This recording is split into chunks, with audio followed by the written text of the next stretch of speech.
亲爱的富强家人们，大家平安。平安。我们今天来到教会就只有一个目的，我们就是要来这里遇见耶稣。那我们在今天开始敬拜赞美之前，邀请各位，我们可以放下我们手边拦阻我们亲近神的一些事物，将我们的手机关机，或者是转成静音模式，让我们安静自己的心在神的面前，来专注的来思想神，来朝见我们的神。因为我们的耶稣是拯救人生命的主，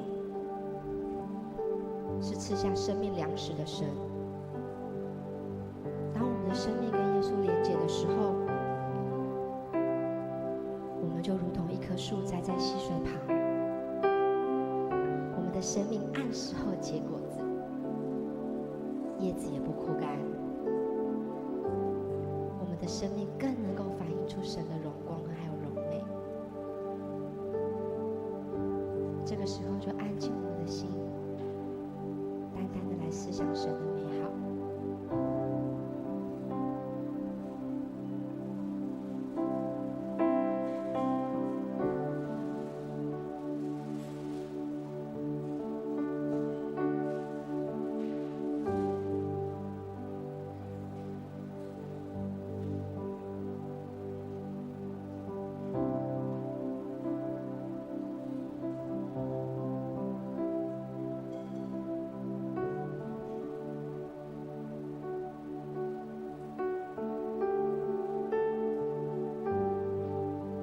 预备心在这场敬拜当中，我们要朝见神的容面，我们要领受神的心意，我们要回应神的呼召，我们要活出神的生命。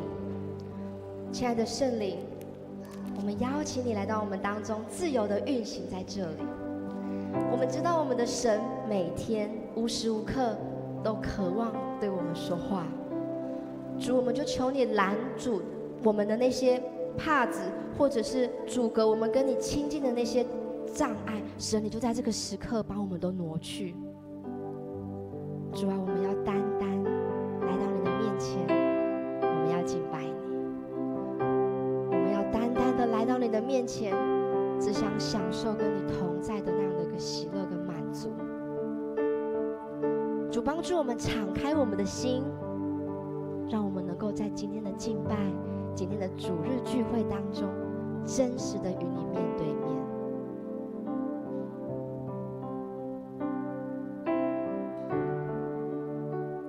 主，你的灵自由的运行在这里。主，你的灵在哪里，哪里就得自由。主，我们渴望在今天这个时刻，我们的灵在你的里面得以自由，得以更新。各位弟兄姐妹，你们知道哈利路亚是什么意思吗？有没有人知道哈利路亚是什么意思？赞美。还有其他答案吗？哈利路亚在希伯来文的意思是你们要赞美耶和华。我们一起说，你们要赞美耶和华。我们再大声的来说一次，你们要赞美耶和华。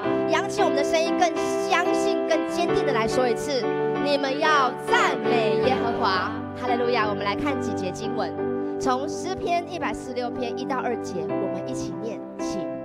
你们要赞美耶和华，我的心啊，你要赞美耶和华，我一生要赞美耶和华，我还活的时候要歌颂我的神。来呀，我们要向耶和华歌唱，向拯救我们的磐石欢呼。我们要来感谢他，用诗歌向他欢呼。因耶和华为大神，为大王，超乎万神之上。万国啊，你们都当赞美耶和华；万民啊，你们都当颂赞他，因为他向我们大施慈爱。耶和华的诚实存到永远。你们要赞美耶和华。我们要以感谢向耶和华歌唱，用情向我们的神歌颂。凡有气息的都要赞美耶和华。你们要赞美耶和华。在开始敬拜之前，我们要跟大家培养一个小默契。什么是小默契呢？当我们的音乐开始动的时候，我们的脚是1、2、3、4，我们来学打拍子。因为今天我们要做什么？我们要跳舞来赞美他。诗篇告诉我们要击鼓跳舞来赞美我们的神。所以今天的敬拜赞美，我们第一首歌邀请各位弟兄姐妹要从你的座位上站立起来，我们要跳舞敬拜神。我们来先教副歌的动作。好，我们可以先从座位上站立起来，我们来比较好练习。好，为了体恤大家，我们用比较简单的手谱。我们先请我们的小怡婷帮我们转到副歌的部分。好，准备了哦。我们来练习，先伸出你们的左手或右手都可以。好，选出一只手哦。好，我们准备，我们跟着歌词哦。从你如果伸出左手的，你就在你左手这个位置，同样的位置。好，我们的位置是这样，1、2、3、4 ，OK。好，换这边，1、2、3、4。好，换这里，1、2、3、4 ，OK。Everybody 就 catch 到我刚刚教的了吗？好，我们准备哦，练习一次哦。5、6、7、8，哈利路亚！我们高举你，用心灵和声音来荣耀你。Very good， 你们真的很有跳舞的天分，太棒了。第二个歌词，好，下面有第二个歌词，我们要换动作了。换动作是怎么样？好，一样举好我们的手。好，准备了。好，5、6、7、8，哈利路亚！回响在全地，你恩典的呼唤和丰盛的慈爱。OK， 了解吗？可以吗？好哦，那我们要正式来开始喽。Are you ready to worship？ 好像有点小声的，还没准备好。如果准备好的，请大声 say yes。OK？Are you ready to worship? Yes. One more time. Are you ready to worship? Yes. Let's worship. 敬拜赞美 ，Go！ 准备好，好，拍手，拍2下，喜乐的来赞美，跳起舞来，准备。哈利路亚，赞诗响起，归给万王之王，宇宙万有主宰。天使天君，全力的呼喊，哈利路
的父神，感谢赞美你，谢谢你差派你的独生爱子耶稣基督道成肉身来到这个世界上，为了我们的罪，他钉死在十字架上，洗净了我们一切的过犯与不义，使我们这些因着相信耶稣基督的人，我们能够因着耶稣，我们能够成为义人，不是因为我们做了什么，而是神你白白赏赐给我们的恩典，使我们今天可以齐聚在这个圣殿，我们一起来敬拜你。主，我们要用感谢进入你的门，我们要用赞美进入你的院，我们愿意倒空我们自己，来到你的施恩宝座前，感谢你，赞美你，我们的心要完全降服于你。当我们今天在高举双手向神献上感谢赞美的时候，当我们向神大大张口开始歌唱的时候，当我们完全敞开心降服在你面前的时候，我们渴望在感谢的敬拜赞美当中，我们被神的爱来充满，我们渴望在感谢的敬拜中，我们被神你的话语来炼净我们的生命，我们渴望在感谢的敬拜中，我们被神你的喜乐大大的来浇灌，我们渴望在感谢的敬拜中，我们被神你完全的来得着，因为我们属于你，我们单单属于你，我们只属于你。哈利路亚！我们一起来感谢。言语不足够，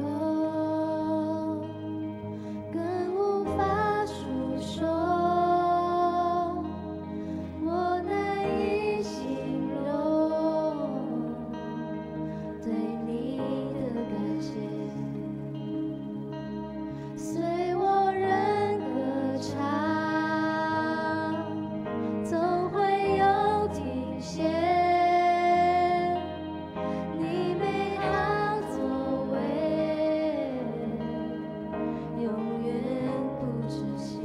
让我们高举双手，让我高举双手，赞美又赞美不停。我献上所有高唱，哈利路亚，哈利路亚。所有人不公，配的是赏给我王。只有我全心高唱，哈利路亚，哈利路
亚。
放你属天的大能在这里。当我们真实的在敬拜当中有连接的时候，神你就会进行你自己的医治、你的释放、你的安慰、你的坚固，还有你的坚固。感谢神你设立教会在这里。我们知道教会是神你在地上设立的永恒国度，是每一位基督徒属灵的家。这张投影片是神设立富强教会的心意，也是富强教会的意向。我们邀请各位弟兄姐妹，我们举起我们的手，我们对着这个投影片，我们一起来宣告：奉主耶稣的名宣告，富强教会是上帝的家，真理的主食，是活出爱的健康教会，是积极传福音的教会，是信徒灵命丰盛的教会，是代代门徒培育的教会。是的，神，这是我们教会的意向，也是神你在富强教会的心意。谢谢神，你召聚我们每一个弟兄姐妹，不论我们是什么时候来到富强教会，富强教会就是神呼召我们每一个弟兄姐妹同心聚集在这里，建造教会的地方。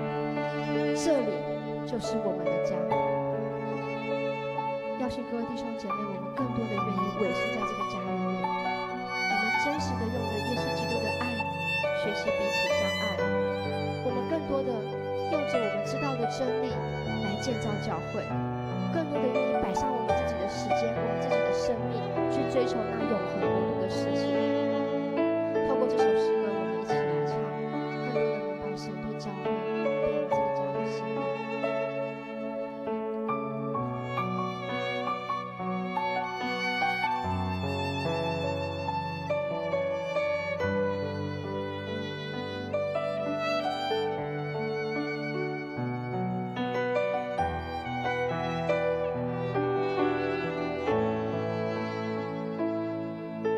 一起来。旷野中，你找到我，溪水旁，你供应我，幽谷中，你牵引我，万人中，你拣选我。我软弱，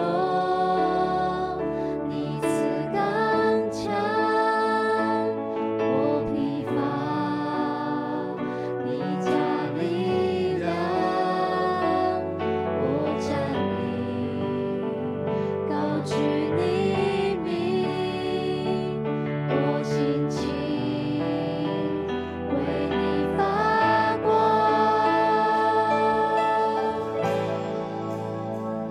一个教会，一个家，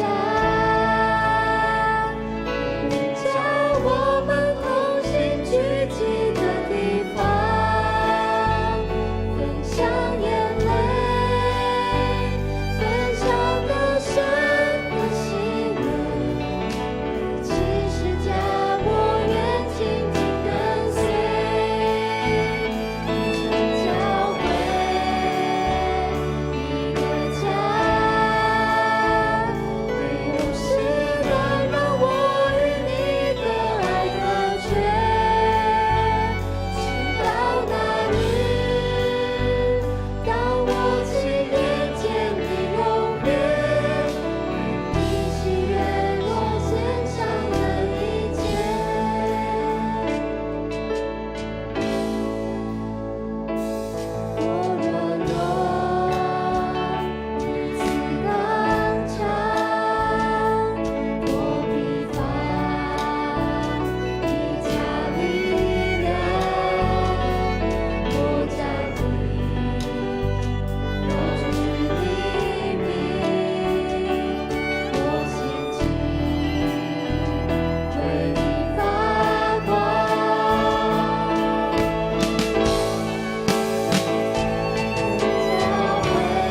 去分给那些还没有看见恩典、还没有听见福音的这些弟兄姐妹的身上。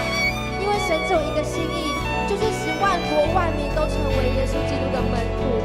神只有一个心意，他要兴起他的教会，成为这个世代的光，成为这个世代的金灯台。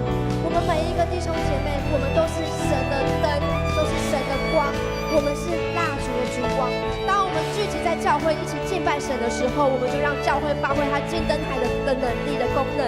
但是当我们从教会散出去的时候，神把你摆放的那个位置，不论是你的职场，不论是你的学校，不论是你的家庭，或者是你的所到之处，你就是在那个黑暗里面为着神发光的那个重要的那个角色。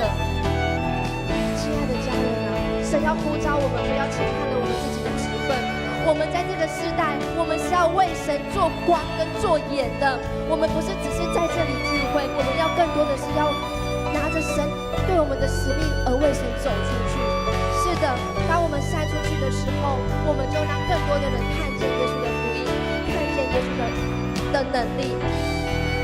亲爱的家人，我们为着我们教会50周年来祷告的时候，我们不断的为着我们要建造教会来为神祷告。我们不断的跟神说：神啊，求你复兴我们的教会来祷告。神都听见了我们的祷告，他问我们一件事情，就是你们的祷告我听见了，但是你们愿意回应我的呼召吗？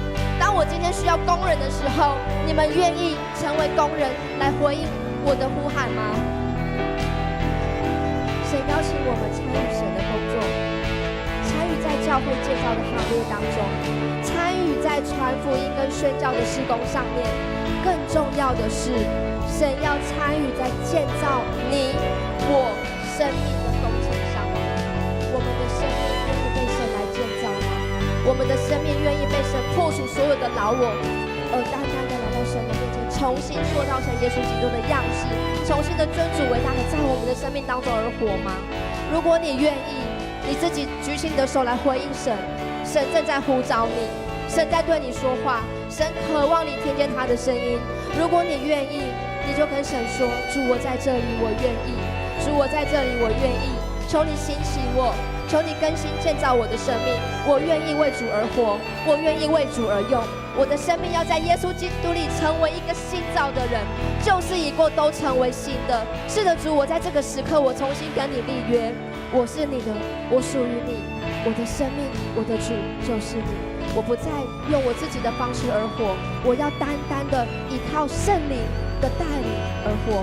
是的，主，我们看见主都在你面前举起手的弟兄姐妹，我们要为着这些弟兄姐妹来守望来代祷。神，你都看见他们在你的面前勇敢举手的，谢谢神，你亲自的监护他们，帮助他们，让我们委身在这个教会的时候，神你用真理的话语来喂养我们。当我们扎根委身在这个教会服事的时候，神，我们的软弱你亲自帮我们赐刚强。神，我们在我们需要、我们匮乏、我们疲乏的时候，神你就给我们力量。是的，主，我们渴慕你，我们呼求你，我们用这首诗歌，我们更多的来扎根委身在教会里面。一个教会，一个教会，一个家，呼召我们同心聚集的地方。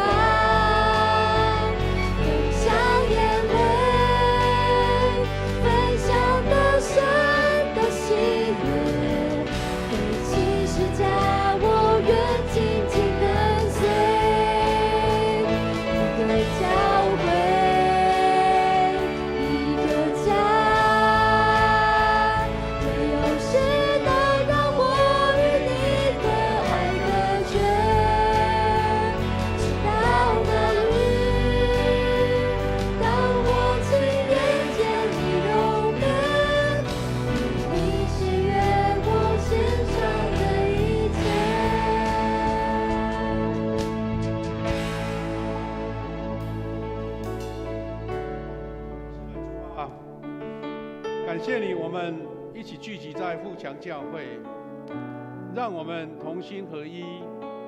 我们选择委身在这里。主啊，你教导我们要彼此相爱，同心传扬福音，让我们一起担负这个神圣的使命。主，感谢你感谢你的创造，感谢你的呼召，感谢让我们成为富强大家庭的一份子。是的，你要施能力，当我们尾声的时候，我们就为你所用。愿我们今天在这里同心敬拜，也从你的话语得着激励、造就、栽培。也愿我们每一个弟兄姐妹，大家彼此的同心，看见如天堂的荣耀，天堂的敬拜。感谢赞美你，祷告奉靠主耶稣基督的圣名祈求，阿们。弟兄姐妹，我们仍然站着，我们一起来攻读使徒信经，来告白我们的信仰。我们同心来。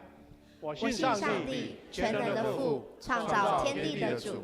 我信我主耶稣基督，上帝的独生子，因圣灵感孕，由童女玛利亚所生，在本丢彼拉多手下受难，被钉十字架，受死，埋葬，降在阴间。第3天从死里复活，升天，坐在全能的父上帝的右边，将来必从那里降临，审判活人死人。我信圣灵，我信圣而公之教会，我信圣徒相通，我信罪得赦免，我信身体复活，我信永生。阿们。请坐。弟兄姐妹，大家平安。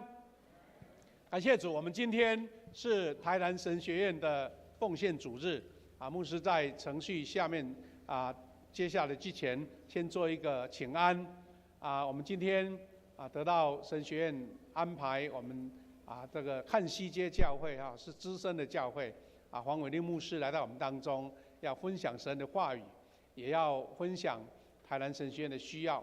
我们欢迎弟兄姐妹大家一起关心，为台南神学院的需要来做奉献，也从他们的服事得到许许多多的神的恩典跟造就。我们把时间交给我们的诗会。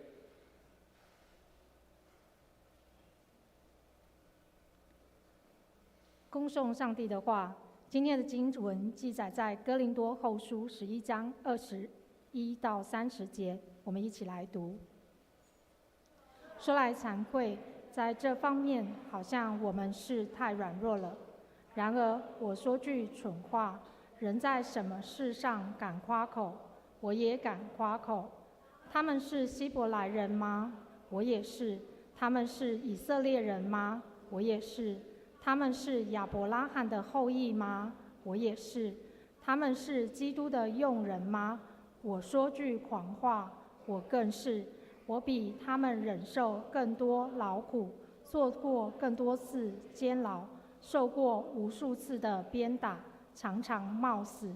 我被犹太人鞭打5次，每次40减去1下，被棍打了3次，被石头打了1次，遭海难3次，一昼一夜在深海里挣扎。我又屡次行远路，遭江河的危险，盗贼的危险，同族人的危险，外族人的危险，城里的危险，旷野的危险，海中的危险，假兄弟的危险。我劳碌困苦，常常失眠，又饥又渴，忍饥耐寒，赤身露体。除了这些外表的事之外，我还有为众教会操心的事，天天压在我身上。有谁软弱，我不软弱呢？有谁跌倒，我不焦急呢？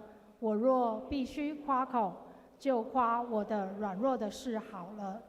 献诗，本周献诗请男诗班，所要献的曲目是《仰望主》。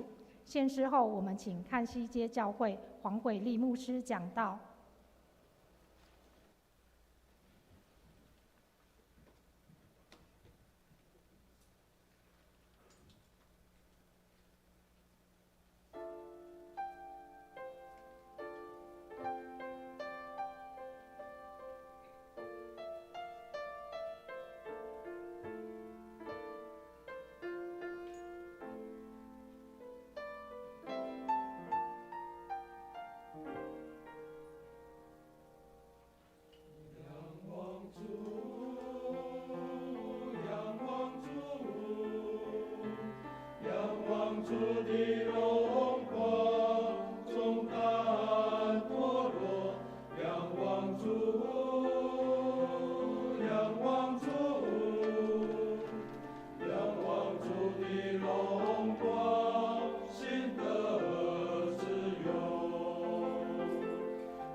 亲爱的夏牧师、曾牧师，各位弟兄姐妹，大家平安。感谢主让我们今天可以聚集在一起也感谢主，让我今天有这个荣幸来到我们又富又强又富有又强盛的教会，能够来我们一起敬拜上帝。早上也很享受除了享受我们教会有名的咖啡还有我们刚透过敬拜赞美，还有我们的诗班都让我很感动。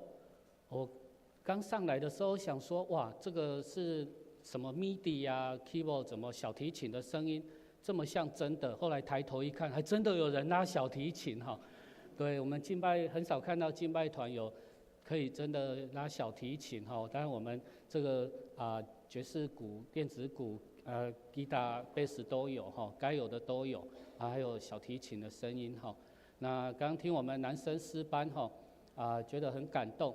我们最近中会在上一个课程，叫做“男人是勇士”我们有没有觉得我们教会的男人就是勇士啊？阿们好，好，那我们先一起来祷告，预备心，领受上帝的话。天父上帝，我们感谢你，赞美你，让我们能够来到你的施恩宝座前，也让我们能够聚集在奉你的名设立的富强教会。在我们一个教会、一个家的当中，我们就好像是一家人，我们就是一家人。在耶稣基督里面，没有事可以隔绝我们跟基督的爱。主，我们感谢你，赞美你，也愿你早上让你的奴仆能够在这里分享话语，让我们无论是听者、讲者，我们都能够得到主你的恩典祝福满满。我们这样子祷告，奉耶稣基督的名，阿们。我们有一句话说，人生不如意事十之八九，所以十之八九我们要常想一二，常想一二这些好的事情，不要常常去想八九不好的事情、不如意的事情，这样我们好事会越来越多，事情越来越好，好事越来越多就可以去好事多，好像去好事多一样哈，每次都丰盛富足的搬回来哈。那我们在生命当中，每个人都有不一样的压力。每个人无论你在什么工作、事业、行业、学业，360行，行行有压力。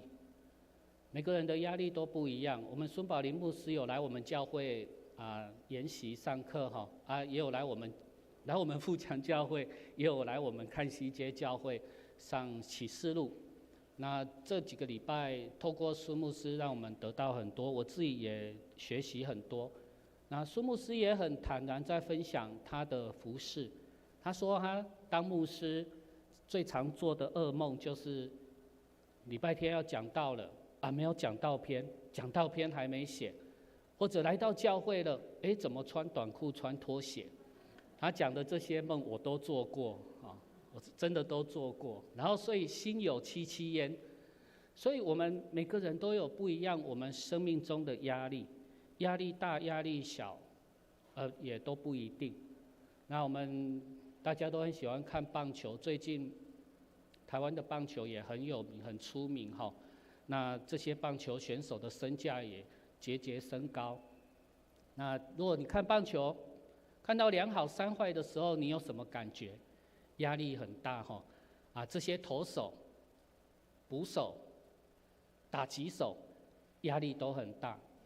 打击手他要选择要不要打等一下这一颗球，投手也在心里盘算，我等一下要投什么球。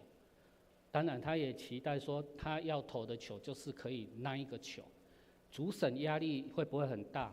会啊，因为主审如果没有审好这个等一下大家就冲上来了，牛棚里面的牛通通冲出来了。不过主审有一个优势，他可以叫大家通通离开。那每一个人的压力都很大，观众的压力也很大，啦啦队的压力也很大，不晓得要怎么跳怎么唱。所以当一个比赛到2好3坏，甚至满球数满垒第9局的时候，哇，这个压力是最大的。但是棒球很特别，好球不一定是好，坏球不一定坏，因为是坏球就可以保送。所以在我们的生命当中，有时候你遇到2好3坏，搞不好它是一个转机，危机就是转机。透过危机，可能是我们转机的机会。在圣经里面，很多这些人物、信仰的前辈，在他们的生命当中，其实常常遇到2好3坏、满垒、满球数出第9局，在这种危机当中，像以斯帖、约瑟，甚至像大卫、但以理、保罗传福音，他们都常常是陷在危机、挑战、困境、困苦的压力重担的当中。以斯帖记记载到以斯帖，他面临生命跟他种族民族危急存亡之秋，他选择了禁食3天3夜。最近刚好是大斋节期，很多教会弟兄姐妹在禁食。3月份是妇女事工主日我们教会牧师娘讲到以斯帖，所以这段时间让我觉得，其实以斯帖他面临的就是一种压力。他的压力是他要不要选择透露他的身份，或他的真正的族群。或许国王或其他人知道，或许不知道，结果真的有人不晓得，所以一旦他透露他的种族或透露他的身份，可能不是只有他们都会有生命的危险，他们的族群都会有生命的危险。所以末底改提醒他，这个时候你若闭口不言，犹太人必从别处得到解脱，蒙拯救。你和你父的家必至灭亡。焉知你得了王后的位分，不是为现今的机会吗？以斯帖他左思右想，他最后做了一个很重要也是很伟大的决定。他吩咐人回复末底改说：你当去召集书珊所有的犹太人，为我禁食3昼3夜，不吃不喝。我和我的宫女也要这样禁食，然后我唯力去见国王。我若死就死吧。最后他说什么？我若死就死吧。这一句应该不是刚我这样讲很平顺，然后我若死就死吧。他应该是说我若死就死吧。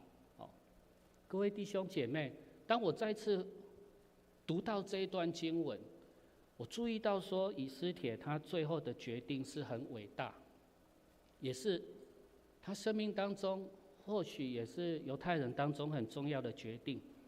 禁食3天3夜，然后呢不吃不喝。我回想因为我的身体的状况，几乎每半年就要抽血检查，然后我在成大医院早上7点就可以去抽血了，所以我都一大早就去。有时候7点半到的时候已经100多号了。我想说，哇，大家都没有睡觉，还是因为都空腹12个小时，肚子太饿睡不着，所以套炸的去北医啊呢。早上7点半就100多号，还好成大医院他们抽血的检验师很多，然后每个人都抽很快，嘟嘟嘟，就好几管了哈。所以我就去抽血的时候我就要预备，因为常常我的状况是都要空腹12个小时，不是抽血就好或8个小时，而是要空腹12个小时。所以我都会提醒我师母，提醒她要提醒我，前一天的晚上12个小时之前就是前一天晚上7点就不可以吃东西，也不可以喝水了。那我还要她提醒我一件事情，就是前一天的晚上5点要开始吃很多东西，好，麦当劳、肯德基，为什么？因为7点就不能吃东西了，要禁食12个小时，空腹。我就想说，哇，3天3夜不吃不喝，这不是那个阿妹的3天3夜哦，这是3天3夜不吃不喝。所以在那当中，我就体会到，哇，真的不吃不喝真的不容易。然后呢，除了肚子会饿、肚子会叫，还有就是会有想吃东西、想喝东西的那一种欲望。所以其实在我们禁食祷告当中，也有很多需要学习的、需要注意的。但是呢，以斯帖甚至说死就死吧。其实在这些圣经人物、信仰的前辈当中，他们都在危机当中调整自己，在危机当中转变他们的转机。约瑟也是，当他在埃及成了宰相之后，他跟他的哥哥们相认，他们哥哥很担心约瑟会报复，甚至会说：“来人啊，拖出去啊，狗头铡伺候啊！”但是呢，在那当中，约瑟说：“现在不要因为把我卖到这里而忧伤，对自己生气，因为上帝呢，他留一种大施拯救，要保全你们的性命。这样看来，差我来这里的不是你们，是上帝。他要让我如同法老之父，做他全家之主，和埃及全地掌权的人。”所以他们每次都把这些危机转成转机，变成转机。亚历山大是一个谐音梗，我们都知道最近很有名的就是谐音梗。很多人开店，他最大的压力其实不是资金资源或找地点找东西，他最大的压力就是选名字，要选什么名字，店的名字，然后要有谐音梗，然后又要让人家看到这个名字你不晓得在卖什么东西，所以大家就会好奇，就会想要去买，会 Google， 会去排队。所以谐音梗在很多地方都会被用到。亚历山大大帝变成压力山大，不过其实这个名词也很有意思，压力跟山一样大。但是当我们说压力跟山一样大的时候，要怎么解决呢？要怎么面对呢？你是要坐直升机飞过去，还是山钻一个洞像隧道一样，还是要绕过去，还是要爬过去？保罗有没有压力跟山一样大？有啊，他很坦然的在上帝面前诉说他的苦楚，他也很坦然的写信给弟兄姐妹说他有什么困境，他有什么压力，有什么挑战，有什么困难，跟大卫一样，大卫常常跟上帝哭诉啊，所以我们有时候也可以跟上帝哭诉啊，台语说靠我兄弟啊，跟上帝说，上帝啊，我怎么样怎么样，怜悯我，救我，拯救我，大家都要围攻我，哇，压力好大。大卫不是常常这样说嘛？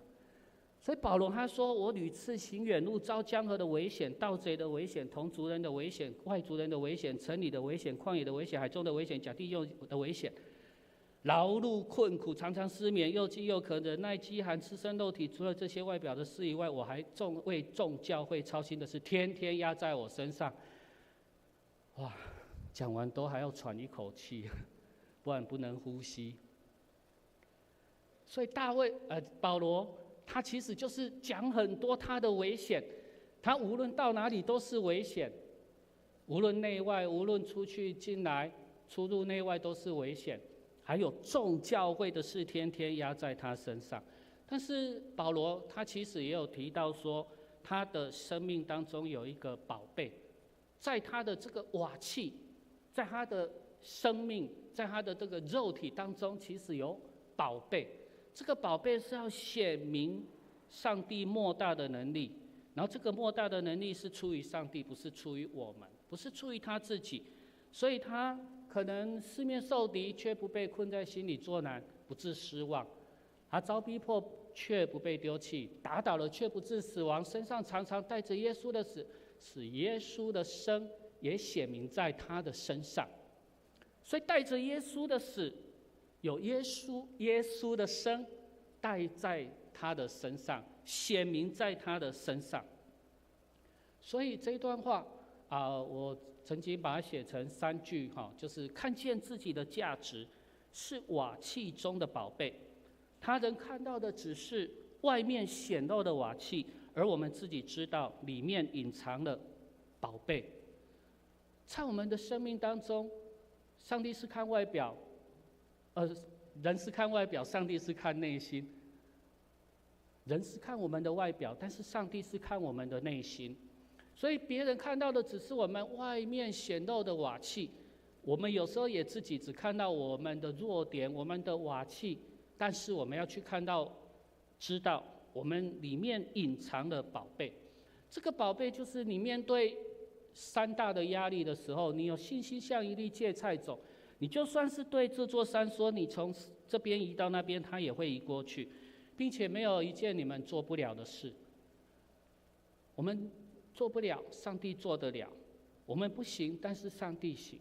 我们不用当愚公去移山，我们只要有信心，我们就可以移山。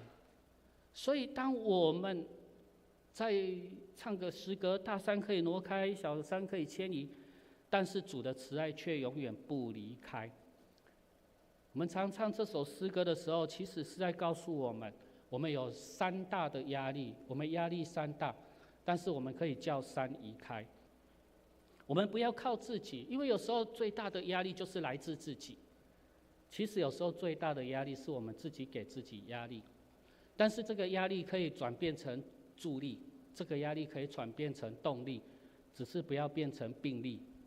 所以这一段话我很喜欢，他说喷泉之所以漂亮，是因为它有了压力；瀑布之所以壮观，是因为它没有了退路；滴水之可以能穿石，是因为永远在坚持。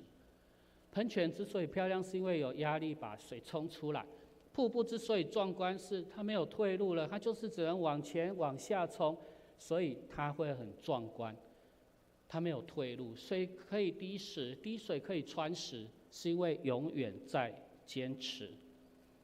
所以压力可以转变成助力、动力，只是不要变成病力。之前我看到一段话，一句话，这一段话我看的时候看不太懂，我还问我师母，因为我师母是读英文系的。It's okay not to be okay。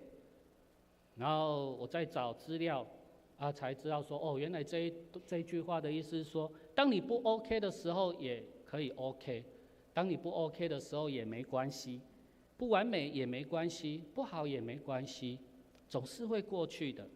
所以有时候我们求好心切，我们给自己压力，我们自己就变成压力山大。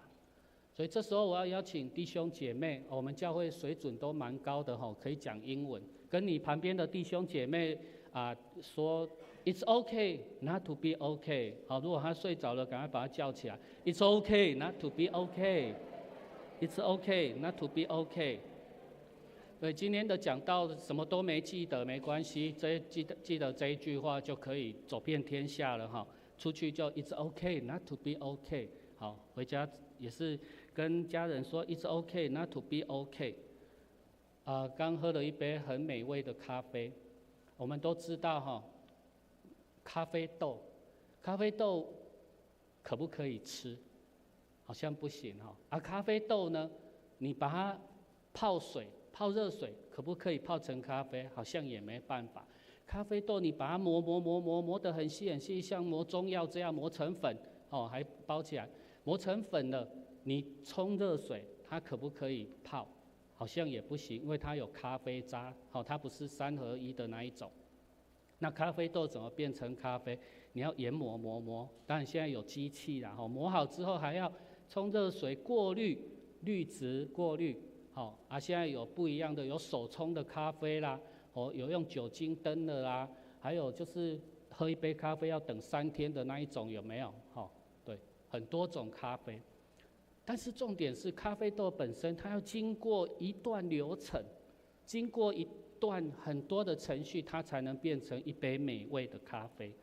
所以其实在我们的生命当中，也是有时候要被挤压，有时候被热水冲，有时候经过很多的流程程序，我们才能成为一杯美味的咖啡。所以有一次看到这个英文，我觉得很特别。他说压力英文倒过来拼就是点心，压力是什么 ？stressed。但是呢，当你把它反过来拼是什么？点心 desserts，desserts。拼来拼去，反正一边是压力，一边是点心。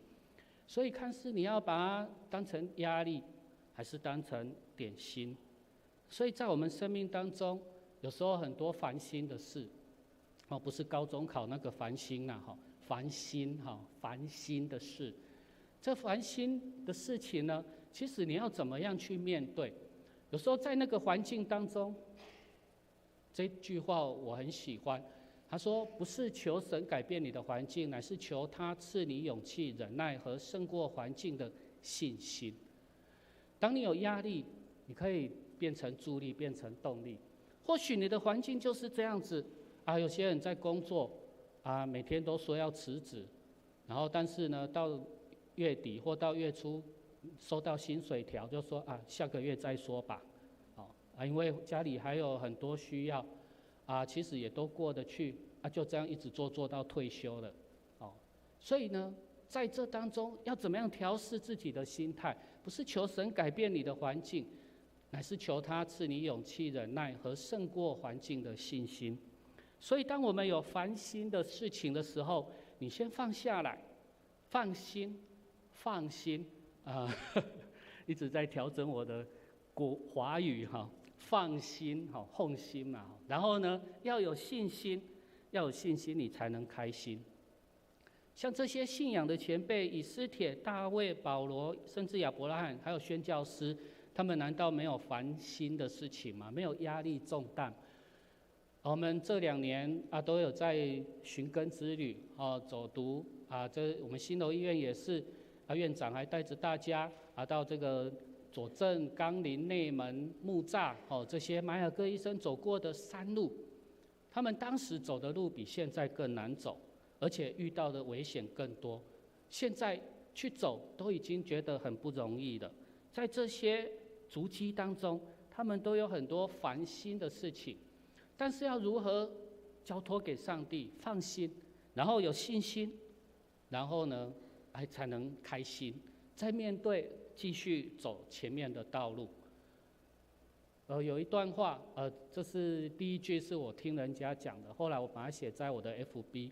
他说：人类为什么叫人类？因为会累嘛，好，所以呢，会累叫人类，人类会烦心，因为很有心，但是要放心，要保守你心，更要有信心。我们会有累的事情，会有烦心的事情，因为我们很有心，我们想把事情做好，我们想把事情做好，就会给自己压力或者求好心切。但是你要先放心，要保守你的心胜过保守一切，因为一生的果效是由心发出。而且你保守你的心之后，你更要有信心交托给上帝，不要失去方向。保守你的心，然后交托上帝，然后让上帝来引导你、带领你。人真的会累啊！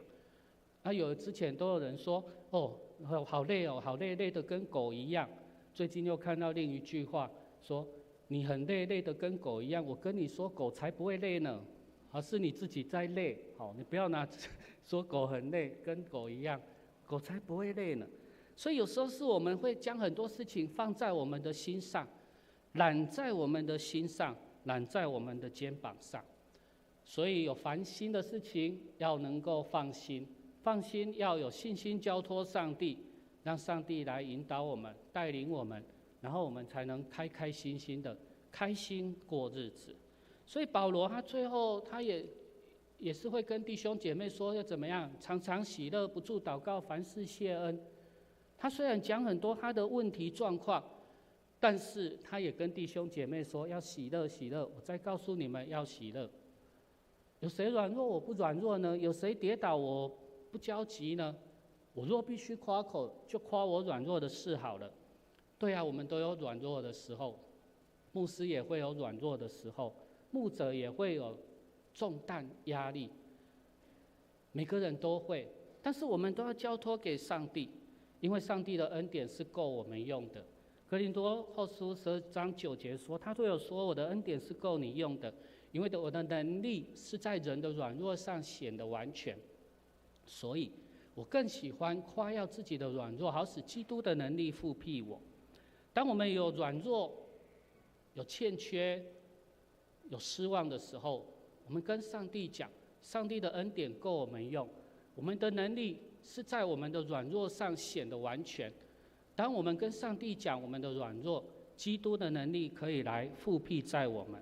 所以有时候我们的压力山大，我们的压力跟山一样大，我们要跟神说，有我的恩，你就高压这台语的哈，所以我们教会的柱子哈，我们教会有6根柱子，中间有2根。有一次我突然有一种感动，这2根柱子如果要写字，弟兄姐妹要来教会的时候，他要领受到什么？然后我的感动就是有我的恩你就高压，我的恩典你就够，我的恩典够你用。当我们来到教会，难道不是要领受上帝的恩典吗？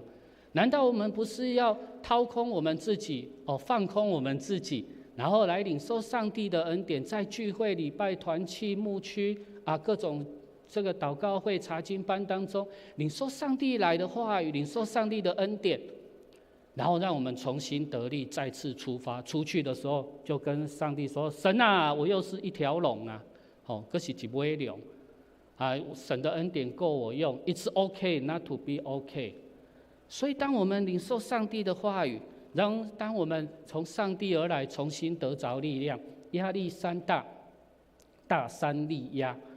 还有几句话我很喜欢跟大家分享。他说：“虽然有难过，难是难，总会过。难是难，总会过。现实不是真实。”这是孙宝林牧师在启示录给我们的分享。他说：“现实不是真实的。”我们要注目的，我们要仰望的是在天上，而不是在地上。所以现实不是真实。保罗也是讲很多他的状况，但是他说上帝的恩典够他用，他要喜乐再喜乐。所以压力是助力，可以是动力，但是不要变成病力。当你有烦心的事情的时候，先放心，交托给主，有信心，让神带领，让我们开开心心的面对前面的道路。所以当保罗他遇到这些状况，劳苦监牢鞭打，遇到生命的危险船难海难甚至他生命当中的危险，被关监牢的时候，无论走到哪里都是危险的时候，他交托给上帝。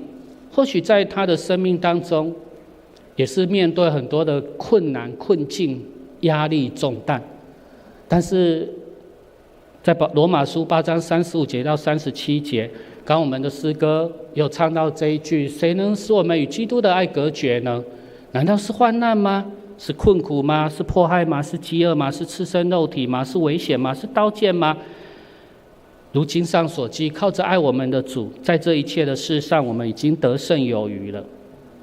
在这一切的事上，我们都得胜有余。在我们生命的当中，会遇到很多不一样的压力、挑战、困难。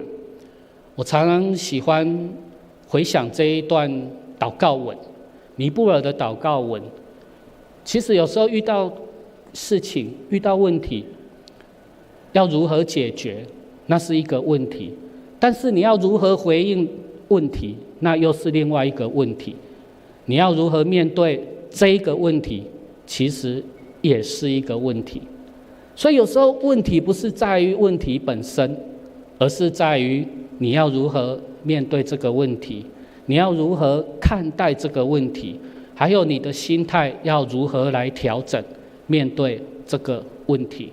所以尼布尔祷告文说：上帝啊，请赐我宁静去接受我无法改变的事，请赐我勇气去改变我能改变的事，并赐我智慧以分辨两者的不同。当面对问题的时候，给我们安静宁静的心。如果这一件事情没有办法改变，那就去接受它吧，因为不一定要我们来改变。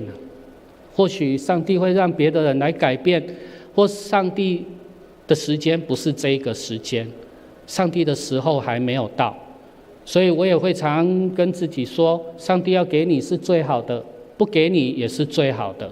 上帝要给你是最好的，没有给你或许对你也是最好的，因为上帝的时间还没到，所以我们不要去强求。但是如果这件事情我可以改变，请赐给我勇气去改变这一件事情。如果这件事情上帝是要让我去改变的，那请给我勇气去改变我能改变的事情。但是呢，也求上帝给我智慧，像所罗门王一样求智慧。上帝给我智慧来分辨两者的不同，让我去分辨，好好的分辨什么事情是我可以改变的，什么事情是我不能改变的。上帝如果要我去改变，我就去改变；上帝如果不是要透过我去改变，那我就不需要去逞强去做这一件事情。所以在我们的生命当中，或许我们会遇到2好3坏的时候，那个时候很紧张，压力大，压力山大，大山力压，让我们在这些烦心的事情当中，让我们交托给主，放心，让我们有信心来求得上帝给我们的道路跟前面的方向，也让我们能够更开心的面对我们前面的道路跟我们生命的旅程，还有我们的天路历程。愿上帝祝福大家，我们一起来祷告。亲爱的天父上帝，我们感谢你，赞美你，让我们在我们的生命当中能够有很多不一样的挑战困难，甚至压力。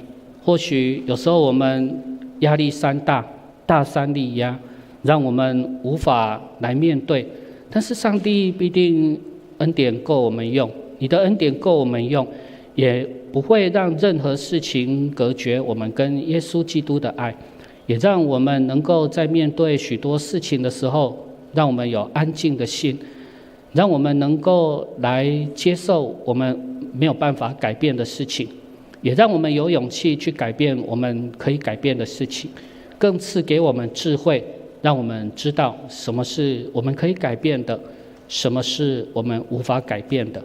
这样子祷告，奉耶稣基督的名，阿们。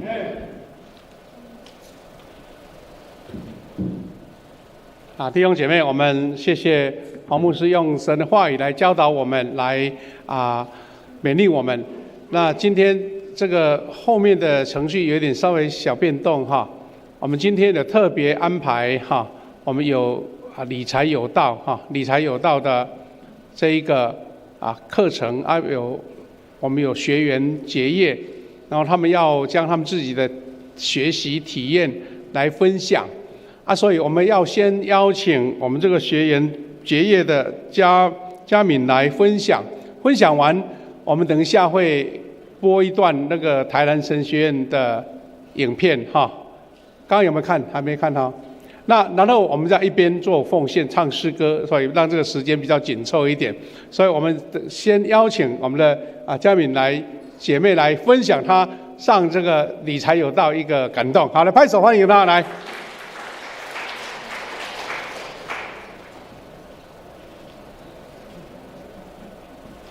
大家平安，我是嘉明，我现在是一名家庭主妇，然后也谢谢本会冠冕真道协会理财有道课程的主理人周和兄和慧琪姐，让我有这个机会能和大家分享本课程的学习心得。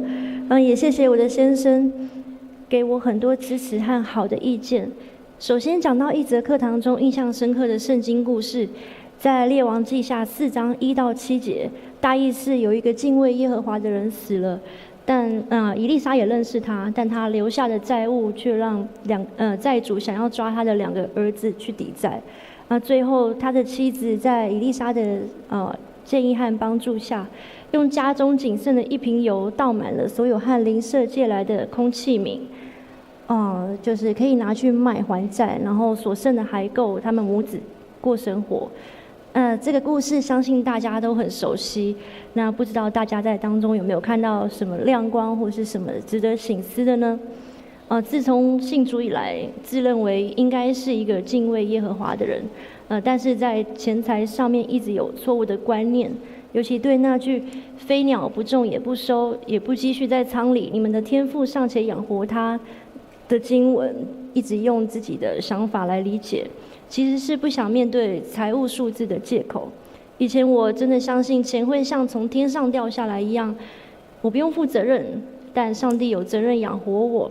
如果我没有来上理财有道的课，我很可能会像故事中那位敬畏神的人，却在财务上因知识不足而带给家人严重的影响。也感谢神在前年让我的先生先上了理财有道的课。透过课程呢，原本对11奉献有争执的我们，渐渐的改变了。原本一直要求他做11奉献的我，选择了与他沟通，了解彼此财务上的压力，还有家庭生活的开销，及我们目前急迫的费用支出。之后我们也一起讨论，做了一个长远的11奉献的规划。我也在这一次的课程当中学习到如何以神的话语为中心，有智慧的来使用我们的金钱，然后让11奉献的本质和神的心意。我跟他的关系也因着更有能听的耳得到改善。对于金钱我们有共识，以让家庭的需用都不缺乏为优先。分享一句经文是本课程的核心精神，出自历代志上29章11到12节。耶和华啊，尊大能力、荣耀、强盛、威严都是你的，凡天上地下的都是你的，国度也是你的，并且你为至高，为万有之首，丰富尊荣都从你而来。你也治理万物，在你手里有大能大力，使人尊大强盛都出于你。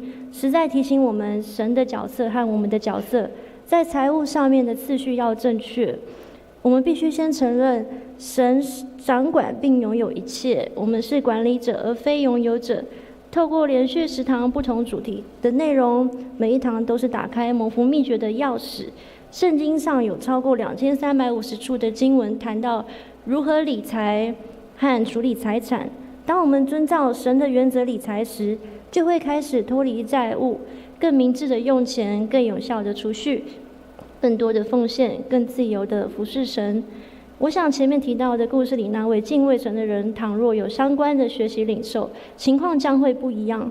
但也看见出于神的怜悯，神会信实的帮助愿意寻求的人。感谢主，除了学习以谦卑的态度调整自己的动机、信念和做法之外，我很喜欢听前辈们和同学们精彩的经历，更深坚固了我的信心。而工作和金钱也不再是禁忌敏感的话题，反而能在分享中透过彼此带导祝福，而有力量去执行个人的目标，实践应尽的本分。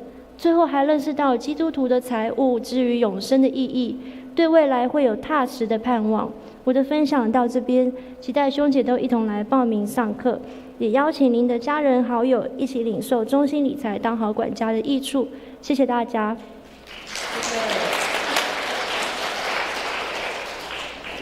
我们感谢嘉敏她的分享见证了哈。那我有邀请她跟另外周佳怡姐妹，她们把她们的见证分享写成文字哈，这样我们看在周报，大家可以看得更清楚。简单来回应就是说，特别我们第二堂聚会很多年轻人哈，我们怎么样过一个神祝福的生命跟生活，其实跟你的财务管理有绝对的关系哈，绝对的关系。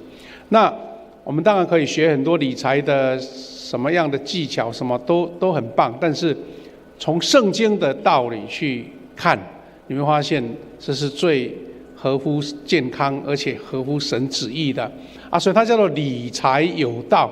有道的意思不是说哪一个专家讲的，是圣经所讲的哈所以呢我们很高兴，我们透过教育训练的部门来邀请我们有这方面的专业的同工来教导我们要有一个固定的人员，我们大概几个人以上，我们才能开课所以你有这样的感动哈，它是在礼拜六早上，就是大家休假的时间，你如果能够来这边有一段时间的学习，相信会对你有很大很大的改变，不只是生命的改变，价值观的改变，更重要的是你的财务能够更得神喜悦成为神的管家哈我们也邀请大家有空看一下那个我们这个内容，我们周报有报告哈。那以下呢一点点时间，我们想说今天是台南神学院的主日，我们先看一段介绍的影片，之后呢我们要唱这首回应诗歌，在唱回应诗歌的时候，我们请执事来收奉献，那个时间会比较紧凑一点。我们先来看这段影片哈。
亲爱的众牧长以及弟兄姐妹，大家平安。我们看过台南神学院的历史，从1869年设立到现在已经100多年的时间。这段时间很感谢上帝的带领，以及历任的院长，还有老师，还有众弟兄姐妹，为了这个学校的关心、代祷跟奉献。台南神学院立案之后，要面对很多公部门的要求，当然也有很多的功课要面对，也有很多的挑战，我们要去应验。但是上帝的保守跟带领能够顺利走过很多的困难。我们再次恳求呼吁弟兄姐妹继续关心台南神学院，为神学院代祷跟奉献，也特别呼吁大家能够介绍优秀的青年来读神学院，来广传福音。谢谢大家。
感谢主哈，这个影片让我们一起了解台南神学院的需要哈。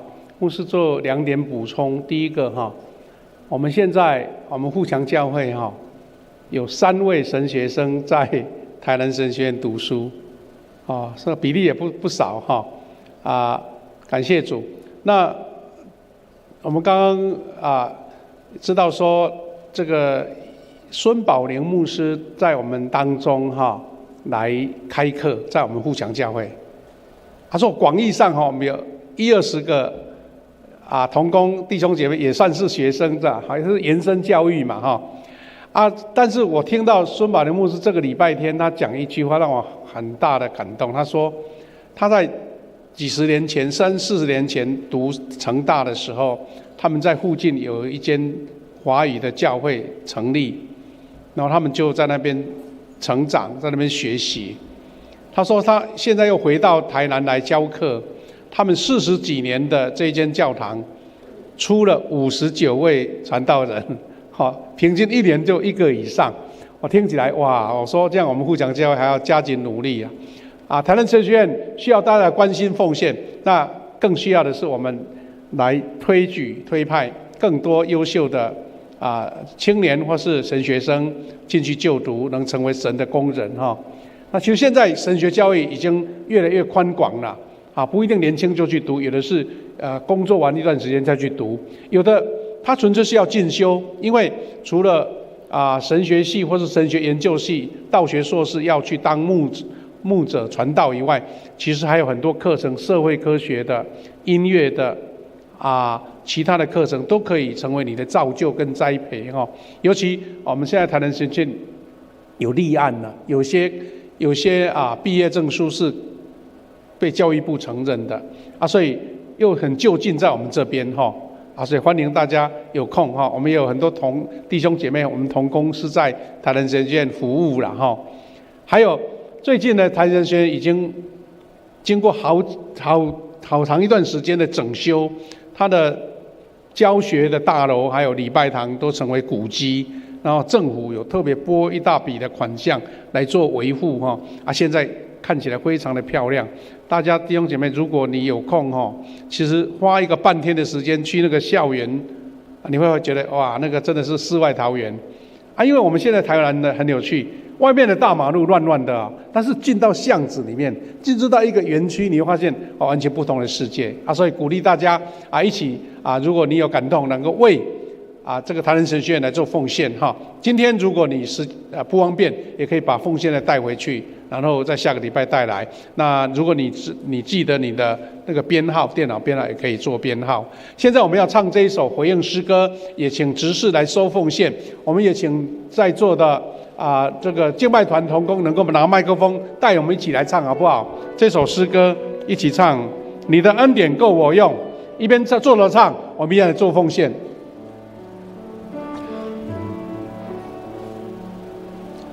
呼喊心意即实在，唯有你爱不更改，每个季节恩典只有满满。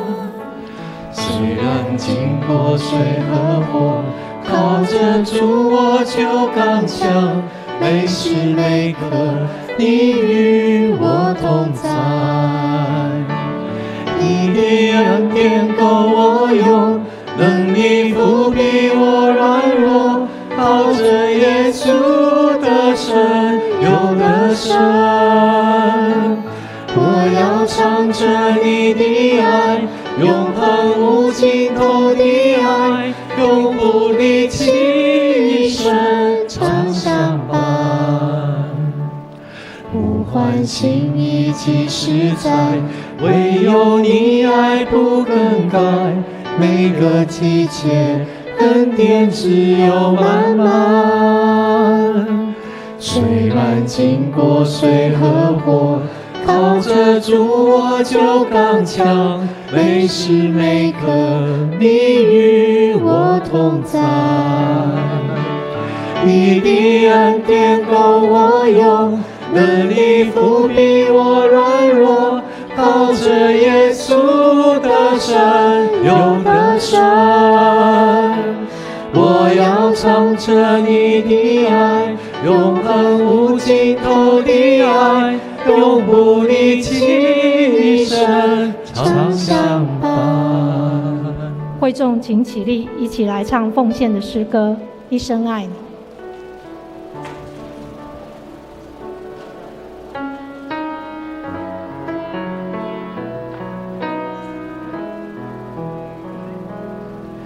亲爱的宝贵耶稣，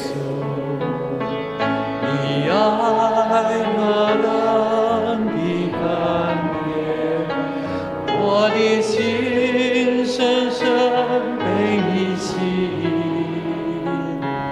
爱你是我的喜乐，一生爱你，一生敬拜你，一生爱你，一生荣耀你，一生奉献，一生不回头，一生爱你，跟随你。会众请坐。我们一起来读本月金句2次，请。耶稣说：“我就是生命的粮，到我这里来的必定不饿，信我的永远不渴。”约翰福音。耶稣说：“我就是生命的粮，到我这里来的必定不饿，信我的永远不渴。”约翰福音6章35节。请翻开周报第2页，主日敬拜服事同工，下周主理夏牧师、诗会胡哲豪执事，其他服事同工请我们自己看。请翻开第4页，第1点，本周为台南神学院奉献主日。神学院是至今设立已经149年，我们再次感谢王牧师来证道。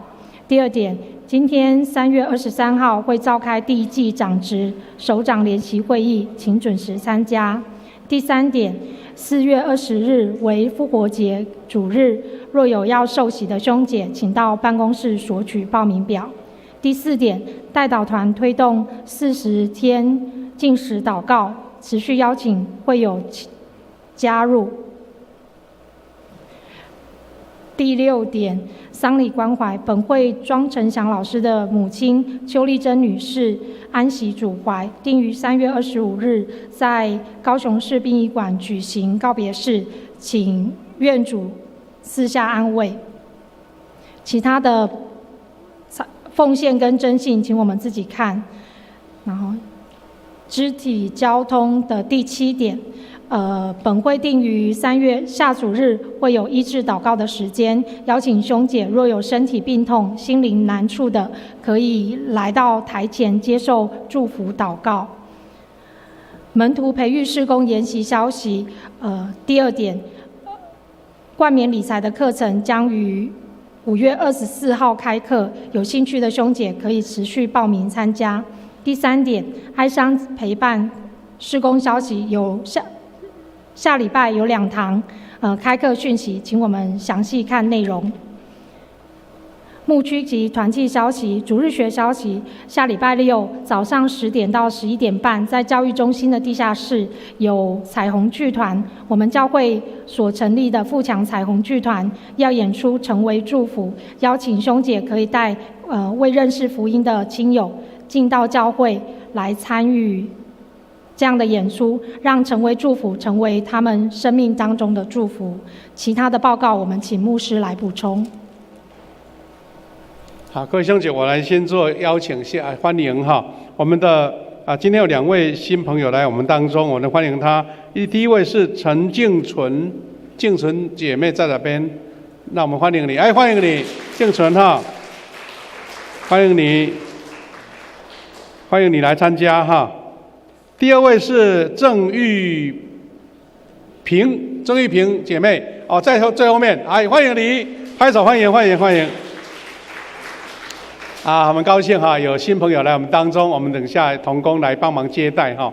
我们再一次要谢谢我们的黄伟禄牧师特别今天来我们主持2堂的正道哈，我们也为他在浣溪街教会哈，浣溪街教会你们如果去国华街哈，记得转进去看一下。国华街吃好吃的进去那个浣溪街教会看那个漂亮的礼拜堂哈很漂亮欢迎常常去参观哈我们再一次谢谢黄牧师，我们谢谢他，谢谢。好，我们牧师做一个补充之后，我们要颁发奖学金了哈。那我们青少年哈有在场的，等一下我们再请荣泰长老来报名单，然后请他们代表来领奖哈。第一个要报告的就是说，我们的受难前40天的代祷告会，我们鼓励兄姐继续报名参加哈。你如果不能进食也可以祷告哈，这个是我们在签名，你如果还没参与的，1餐2餐都可以哈。再来是门徒学校，我们现在报名人数还不足，所以我们在等候报名足，我们才开课哈。再来就是我们加拉太书的财经班鼓励大家继续参与，因为你可以中间加入都可以，因为一段一段的经文来学习哈。这个刚刚有讲过，主日学下个礼拜6要举行一个彩虹剧团的演出哈。另外这个就是我们的哀伤陪伴。哀伤陪伴，我们上一期已经刚刚结束，我们一定要在下个月就开始新的一个阶段。那我们会再把这个图卡po在我们的群组里面。重点是我们邀请弟兄姐妹，你知道旁边亲友有人遇到亲人失去的一个伤痛，那可能他又用很多方法来自走疗愈，但是最好的就是能够参与这个课程，让他能够经过这些分享。一个圣经的教导，还有影片的一个分享，能够慢慢能得到疏解。通常有时候他们本身碰到他不会主动，是你要鼓励他。好我们马教授带领这个团队他们是现在都用线上的，所以不会觉得很尴尬、很拘束，或是还要跑一趟路直接在线上能够分享，欢迎大家。那还有一个小小的报告，就是说。我们的提摩太牧区现在在做一个实验性的礼拜，就是在礼拜六的晚上的聚会时间，他们在这一个再来的礼拜六3月29要办一个等于是第3堂礼拜的模式啊。那牧师邀请弟兄姐妹，如果你在礼拜六晚上可以参加礼拜，欢迎来参加。有一个小小的一个变通了，就是说我们现在刚刚不是黄牧师跟我们讲压力山大吗？其实很多人他们的生活作息调整有时候会被卡住。比如说你礼拜天你要上班，礼拜天你要有出差外出，或是你的家族有活动所以呢，我们慢慢能够再做一个等于是演练如果能够常态性的举行礼拜六晚上的青年崇拜，我们也欢迎大家可以选择来礼拜六来做礼拜，然后礼拜天刚好你有外出啦或有什么行程，你就不会被卡住，因为我们都一起鼓励说我们那个守主日嘛有一个每一个礼拜有一堂的主日礼拜，一个小组一个侍奉，那你就可以比较时间可以选择。你知道现在很多人白天都有工作有时候轮班制的啦所以如果有更多的选择，你有一个守主日的概念欢迎如果成熟了，我们会公告说固定的现在是实验性的所以就这个礼拜六要举办我们请为他们做代祷我们要请同工帮忙一下，我有在那个资料夹里面有几张那个照片有几张照片，就是亚东团契的照片有没有在那个投影的资料夹里面要做一个报告，就是说昨天的早上，我们教会有举办一个亚东团契的剧团的这个演出了那演出的时候非常很多小朋友很喜欢，但是因为那个时间可能有的礼拜六大家外出了所以没有办法全程参加的，有的是没有办法来。那我是说秀那个照片，如果秀不出来没关系，我们昨天他们来他们纯粹是免费的啦，但是我们教会想说为他们做鼓励，他们在楼下，我们在1楼有举办一个义卖就是他们为福音事工来做义卖如果等一下你楼下那个都是吃的东西啦有什么凤梨酥啦，还有什么果干啦如果你有感动，其实不只是说你家里没缺这个，你买了就等于为他们做奉献，因为他们有时候到一个教会去演出，他们教会有配搭的奉献，但有的比较偏乡、比较弱小的部分就没办法所以他们就必须要自己去筹经费了所以有义卖你们可以给他们买这个东西，也成为他们福音事工的奉献好，没关系，等一下你们再找看。我们现在要颁奖，我们请荣泰长老来念一下名单，怎么样？有没有麦克风？我们在场的要出来领奖不要客气。我们教会很奇怪那个得奖学金好像很不好意思，很害羞，都不敢出来有的教会是赶快抢着来跑出来了来念一下。那我们奖学金的部分是恭喜我们洪真瑜同学跟吴文琪同学。来，请到前面来。好，那我们在读经完成的部分是我们的素文姐妹代表。好，素文姐妹来。背金句的部分是我们的吴玉德弟兄代表，谢谢。好，请过来。好，那我们的手抄诗篇是由我们的汪正龙弟兄代表。好，来请来颁奖，有的是奖学金，有的是抄圣经、背圣经还有抄背金句的背金句的。我们请同工有没有人照相机来帮忙照一张相？好像照相师不在这里要用录影的吗？好，来，牧师也来一起拍。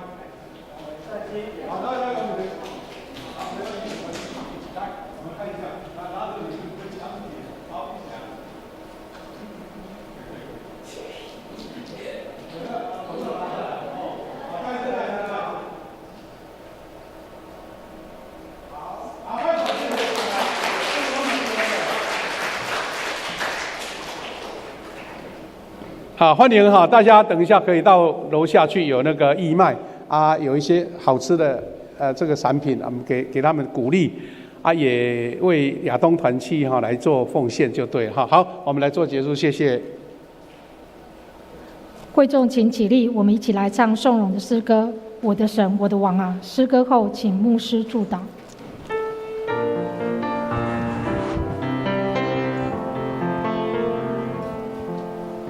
我的神，我的王啊，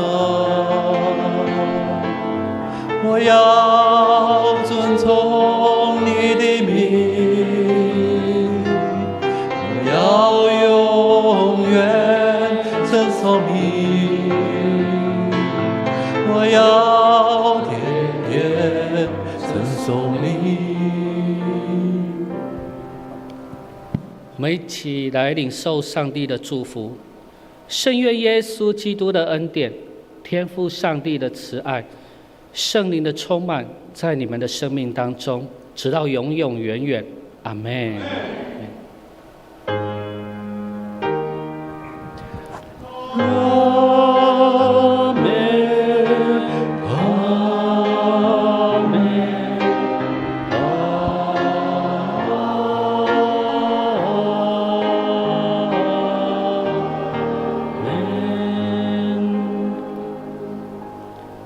请坐，默祷散会。